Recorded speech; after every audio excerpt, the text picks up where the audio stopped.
Years ago, a long time ago in Europe, people journeyed on foot. And they had places that they stopped during their journeys, during their travels, that were run by monks or religious orders. And they would eat and they would spend the night and they would journey on. And if they got sick, they were cared for, and when they were died, they were buried. And these places were called hospices. And that's where the name comes from, because we're all on a journey. We're all journeying on. One day means a lifetime to me. That's the way I feel about it. You would think by being a hospice volunteer that you would be a blessing to your patients. But I can tell you that every patient that I have had has been a blessing to me. Hospice of Charleston began as a dedicated effort to change the face of living with life-limiting illness in the Carolina Lowcountry. Started by a group of nurses, physicians, clergy, social workers, and interested community citizens, Hospice of Charleston began entirely supported through local contributions. Since that time, Hospice of Charleston has provided compassionate home care for more than 3,000 people who have been diagnosed with an incurable illness.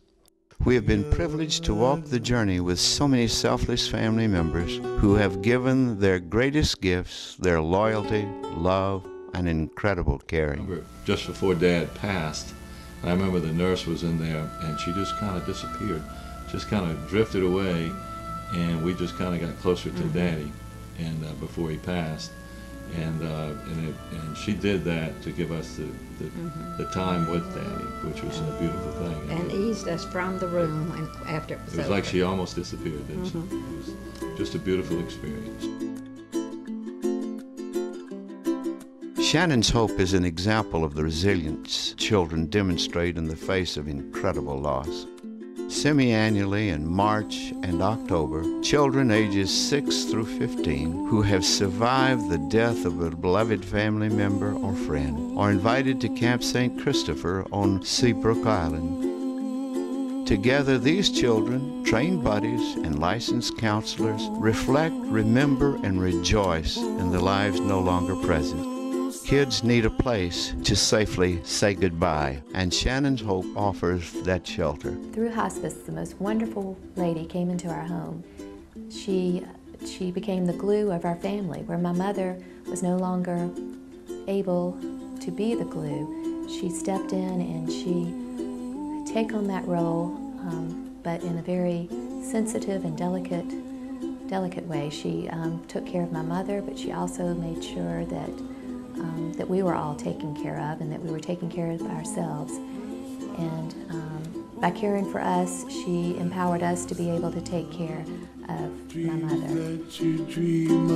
I wish so much that I could talk to people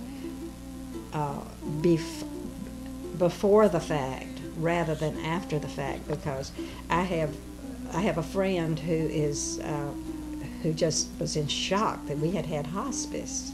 She had heard bad things, and I've tried to explain to her, and the things she says are the same things that I had heard before. So we know now. We know. Absolutely, we know. I had a patient, and her family was very active in her life. However, on Sundays they could never visit her. So I made a point of visiting her every Sunday. So she was 82 years old. So we would sing every Sunday. And I tell you, she had a beautiful alto voice. And her favorite song was Amazing Grace. So I tell you, we sang Amazing Grace about 3 times every Sunday for a year. So needless to say, we had it down pat. I'm telling you, it was beautiful to hear us sing it.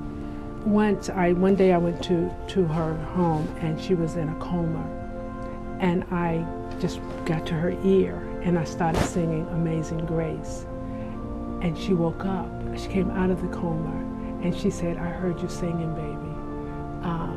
Could I have some water?" And I gave her some water and she went back into the coma. And needless to say, I sang Amazing Grace at her funeral.